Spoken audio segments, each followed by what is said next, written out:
Hey guys welcome back है। आज चाहिँ हामी फङ्सन प्रोटोटाइपको बारेमा बुझ्नेछौँ है। सी प्रोग्रामिङमा चाहिँ हामीले कुनै फङ्सन युज गरौँ भन्दा अगाडि चाहिँ डिफाइन गर्नुपर्छ हैन। जस्तै अब एउटा एक्जाम्पलबाट सुरु गरौँ फर्स्टमै है। अब यहाँ मैले एउटा कोड लेखेको छु, यो कोडलाई रन गरौँ है त। अब रन गर्दा फेरि एरर आउँछ। अब यो एरर किन आयो त भन्दा फेरि हामीले यहाँ डिफाइन त गरेका छौँ ग्रिडलाई हैन, फङ्सन कल भन्दा अगाडि ग्रिडलाई, तर पनि हाम्रो एरर आउनु कारण किन भन्दा फेरि कम्पाइलरले चाहिँ त्यो ग्रिड फङ्सन हो कि हैन भन्ने अझै थाहा नै पाएन के। अब त्यो सल्भ गर्नलाई चाहिँ हामीले फङ्सन प्रोटोटाइप युज गर्छौँ है। अब फङ्सन प्रोटोटाइपको कुरा गर्नु पर्दा फेरि चाहिँ अब फङ्सन प्रोटोटाइप भनेको चाहिँ एउटा डिक्लेरेसन हो जुन चाहिँ कम्पाइलरलाई भनिदिने काम गर्छ है। अब कम्पाइलरलाई भनिदिने काम गर्छ त्यसले।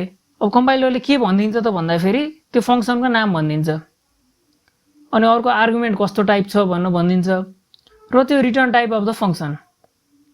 अब जस्तै हाम्रो एउटा कुनै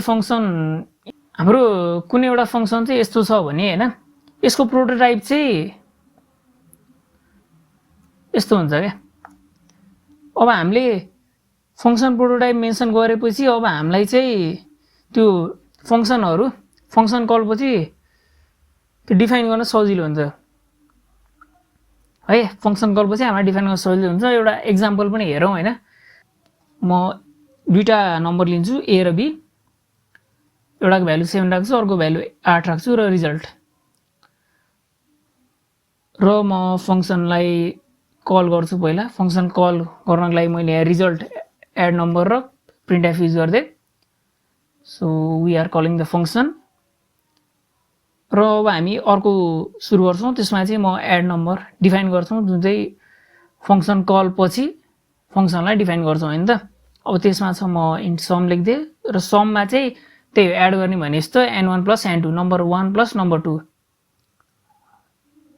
हैन। अनि अब रिटर्न सम गरिदिन्छु र यहाँ मेरो n1 हुन्छ, n1 + n2 र रिटर्न सम फर्मेट गर्छु डकुमेन्ट।